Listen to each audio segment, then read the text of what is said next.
Hello friends, welcome back to our channel. తెలంగాణలో కొత్త ration కార్డుల విషయంలో రోజుకొన్ని స్ప్రెడ్ కావడం జరుగుతుంది.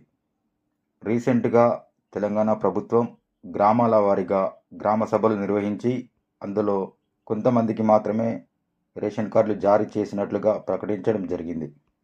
గతంలో కొత్త రేషన్ కార్డుకి అప్లై చేసుకున్న వారికి కూడా చాలామందికి కొత్త రేషన్ కార్డుల లిస్టులో పేరు రాలేదు. దీనిపై తెలంగాణలో భిన్న అభిప్రాయాలు రావడంతో తెలంగాణ ప్రభుత్వం రేషన్ కార్డుల లిస్టులో పేరు రాని వాళ్ళు గ్రామ సభలలో కానీ మీ సేవలలో కానీ అప్లై చేసుకోవచ్చు అని ప్రకటించింది. అయితే మీ సేవా సెంటర్లలో మళ్ళీ దరఖాస్తు చేసుకోవాలా? గ్రామ సభలలో ఇచ్చిన అప్లికేషన్ సంగతి ఏంటి? అలాగే కొత్త రేషన్ కార్డులు ఎలా అప్లై చేసుకోవాలి? మరియు రేషన్ కార్డులలో పేరును ఎలా చేర్పించాలి? ఆల్రెడీ ఉన్న రేషన్ కార్డులలో మీ పేరును ఎలా తొలగించాలి? అసలు ఈ రేషన్ కార్డుల విషయంలో ఏది నిజం, ఏది అబద్ధం, ఇలా రేషన్ కార్డులకు సంబంధించి అన్ని విషయాలు ఈ వీడియో ద్వారా మీకు తెలియజేయడం జరుగుతుంది. ఎవరూ కూడా స్కిప్ చేయకుండా ఈ వీడియోను చివరిదాకా చూసినట్లయితే మీకు ఒక క్లారిటీ అయితే రావడం జరుగుతుంది. తెలంగాణ రాష్ట్రం ఏర్పడిన తర్వాత సమగ్ర కుటుంబ సర్వే ఆధారంగా తెలంగాణలో మొదటిసారి రేషన్ కార్డులు ఇవ్వడం జరిగింది.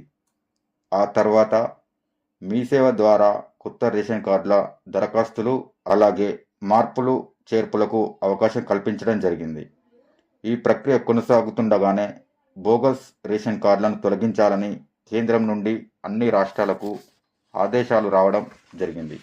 ఈ ఆదేశాలు రావడంతో తెలంగాణలో కొన్ని వేల రేషన్ కార్డుల దరఖాస్తులు పెండింగ్లో ఉండడం జరిగింది. ఈ బోగస్ రేషన్ కార్డుల విషయంలో ప్రభుత్వం ఒక నిర్ణయానికి వచ్చి వరుసగా 3 నెలలు రేషన్ తీసుకొని వారు అలాగే డూప్లికేట్ కార్డులను 2018 తర్వాత తెలంగాణ ప్రభుత్వం తీసివేయడం జరిగింది.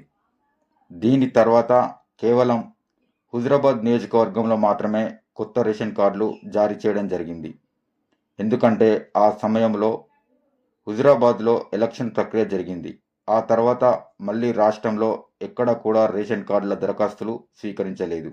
తర్వాత 2023 డిసెంబర్లో కొత్త ప్రభుత్వం ఏర్పాటు అయిన తర్వాత ప్రతి గ్రామంలో 6 గ్యారంటీలకు సంబంధించి ప్రజాపాలన కార్యక్రమాలు నిర్వహించారు.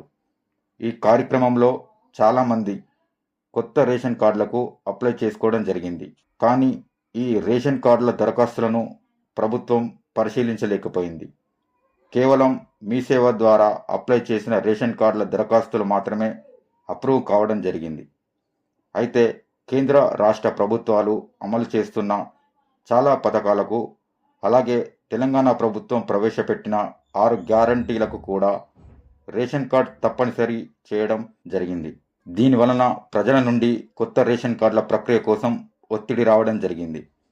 దీనివల్ల తెలంగాణ ప్రభుత్వం జనవరి 21 నుండి 25 వరకు గ్రామ సభలు నిర్వహించి కొత్త రేషన్ కార్డుల కోసం అలాగే మెంబర్ యాడింగ్ మరియు పేరును తొలగించడం ఇలా అన్ని రకాల దరఖాస్తులు స్వీకరించడం జరిగింది. అయితే ఈ రేషన్ కార్డుల దరఖాస్తులన్నీ ఆన్లైన్ చేయాలంటే సివిల్ సప్లైస్ డిపార్ట్మెంట్ వారికి కావాల్సిన స్టాఫ్ అందుబాటులో లేకపోవడం వల్ల సివిల్ సప్లైస్ వారికి కేవలం మీ సేవ అనే ఆప్షన్ మాత్రమే ఉండడం జరిగింది. దీనివల్ల గ్రామ సభ ద్వారా తీసుకున్న అన్ని అప్లికేషన్లను ఆన్లైన్ చేయడానికి సివిల్ సప్లైస్ వారు మీ సేవ వారికి ఆదేశాలు జారీ చేయడం జరిగింది. ఈ ఆదేశాలు జారీ చేయడం వల్ల అందరూ మీ సేవలలో కొత్త రేషన్ కార్డుకు దరఖాస్తులు తీసుకుంటున్నారని ఒక ఫేక్ న్యూస్ స్ప్రెడ్ కావడం జరిగింది. దీనిపై సివిల్ సప్లైస్ డిపార్ట్మెంట్ వాళ్ళు ఇది ఫేక్ న్యూస్ అని క్లారిటీ ఇవ్వడం జరిగింది. ఆ తర్వాత రేషన్ కార్డులకు ఎలక్షన్ కమిషన్ బ్రేక్ అని ఒక ఫేక్ న్యూస్ స్ప్రెడ్ కావడం జరిగింది.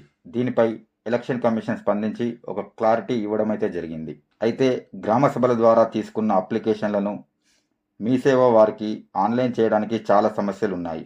అవి ఏంటంటే గత 10 సంవత్సరాల నుండి కొత్త రేషన్ కార్డులకు పెట్టుకున్న దరఖాస్తులు మీ సేవ వద్ద పెండింగ్లో ఉన్నాయి. అందులో కొత్త రేషన్ కార్డులకు అప్లై చేసుకున్న దరఖాస్తులు, మెంబర్ యాడింగ్కు ఉన్న దరఖాస్తులు, రేషన్ కార్డులో పేరును సవరించడం కోసం పెట్టుకున్న దరఖాస్తులు, అలాగే విడిగా రేషన్ కార్డును పొందడానికి ఆల్రెడీ ఉన్న రేషన్ కార్డుల నుండి పేరును తొలగించడం కోసం పెట్టుకున్న అప్లికేషన్స్ కూడా ఉన్నాయి. ఇక్కడ ఏం జరుగుతుంది అంటే మనం రీసెంట్గా గ్రామ సభల్లో పెట్టుకున్న అప్లికేషన్లు మీ సేవ వారికి అప్లై చేసే సమయంలో ఫామ్ మొత్తం ఆన్లైన్లో ఫిల్ చేసి సబ్మిట్ చేస్తున్నప్పుడు మీరు గతంలో రేషన్ కార్డుకు సంబంధించి ఏ అప్లికేషన్ చేసుకోనట్లయితే సబ్మిట్ చేసినప్పుడు సక్సెస్ అని వస్తుంది. కానీ గతంలో ఆల్రెడీ మీరు ఏదో ఒక విషయంలో రేషన్ కార్డుకు సంబంధించి అప్లికేషన్ చేసి అది సివిల్ సప్లై వాళ్ళ దగ్గర పెండింగ్లో ఉంటే మాత్రం మీ సేవ వారు ఆన్లైన్లో మీ అప్లికేషన్ ఫామ్ మొత్తం ఫిల్ చేసి సబ్మిట్ చేసే సమయంలో ఎర్రర్ అని వస్తుంది. ఈ సమస్యలు అన్నీ దృష్టిలో పెట్టుకొని సివిల్ సప్లైస్ డిపార్ట్మెంట్ వారు ఒక క్లారిటీ ఇచ్చారు. గతంలో రేషన్ కార్డుకు సంబంధించి అప్లికేషన్ చేసిన వారు మళ్ళీ అప్లై చేసుకోవాల్సిన అవసరం లేదు అని చెప్పడం జరిగింది. ఈ సమస్య పరిష్కారం కావాలంటే సివిల్ సప్లైస్ వారు పెండింగ్లో ఉన్న దరఖాస్తులను వెంటనే పరిశీలించి వాటిని అప్రూవ్ కానీ రిజెక్ట్ కానీ చేసినట్లయితే ఈ విషయంలో ఒక స్పష్టత అనేది రావడం జరుగుతుంది. ఈ ఆన్లైన్ దరఖాస్తు అనేది మీ సేవ వారికి చాలా సమస్యగా మారింది. ఎందుకంటే అన్ని వివరాలు ఆన్లైన్లో నమోదు చేసిన తర్వాత సబ్మిట్ చేసిన తర్వాత ఎర్రర్ వస్తే వారు ఎంటర్ చేసిన డీటెయిల్స్ అన్నీ వృధా కావడం జరుగుతుంది. అలాగే ఆల్రెడీ పాత రేషన్ కార్డు ఉన్నవారు కొత్తగా అప్లై చేసుకోవాలి అంటే పాత రేషన్ కార్డులలో తప్పనిసరిగా పేరును డిలీట్ చేసుకోవాలి. అలా చేసిన తర్వాత మాత్రమే మీ సేవలో దరఖాస్తు చేసుకోవాలి. లేదంటే దరఖాస్తు అనేది వృధా అవుతుంది. మీరు కొత్త రేషన్ కార్డులలో మీ పేరు నమోదు చేసుకోవాలంటే వేరే ఏ ఇతర రేషన్ కార్డులలో మీ పేరు ఉండకూడదు. దరఖాస్తు చేసుకునేటప్పుడు ఫుల్ ఆధార్ కార్డు మాత్రమే తీసుకొని పెట్టుకోవాలి. చిన్న ఆధార్ కార్డు మాత్రం పెట్టకూడదు. ఎందుకంటే కొత్త రేషన్ కార్డ్ ఆన్లైన్ చేసే సమయంలో ఎన్రోల్మెంట్ ఐడి ఎంటర్ చేయాల్సి ఉంటుంది. అడ్రస్ ప్రూఫ్గా హెడ్ ఆఫ్ ద మెంబర్ కానీ సభ్యులది కానీ ఐడి ప్రూఫ్గా ఓటర్ ఐడి కానీ ఎలక్ట్రిసిటీ బిల్ కానీ డ్రైవింగ్ లైసెన్స్ కానీ సబ్మిట్ చేయాల్సి ఉంటుంది. ఇక్కడ ఒక ముఖ్యమైన విషయం మీరు గుర్తుపెట్టుకోవాలి. మీ ఆధార్ కార్డులలో ఏమైనా కరెక్షన్స్ ఉంటే ముందే మీరు మీ ఆధార్ కార్డ్ అప్డేట్ చేసుకోవాలి. లేదంటే కొత్త రేషన్ కార్డ్ వచ్చిన తర్వాత పేర్లు చేంజ్ చేసుకోవాలి అంటే చాలా కష్టంగా మారుతుంది. అందుకే ముందే మీ పేరు కానీ అడ్రస్ కానీ డేట్ ఆఫ్ బర్త్ కానీ అన్నీ ముందే చెక్ చేసుకోవాలి. ఇక ఈ వీడియో కనుక మీకు నచ్చినట్లయితే వీడియోని లైక్ చేయండి. అలాగే మరిన్ని ఇలాంటి వీడియోస్ కోసం మన ఛానల్ను సబ్స్క్రైబ్ చేయండి. Thank you.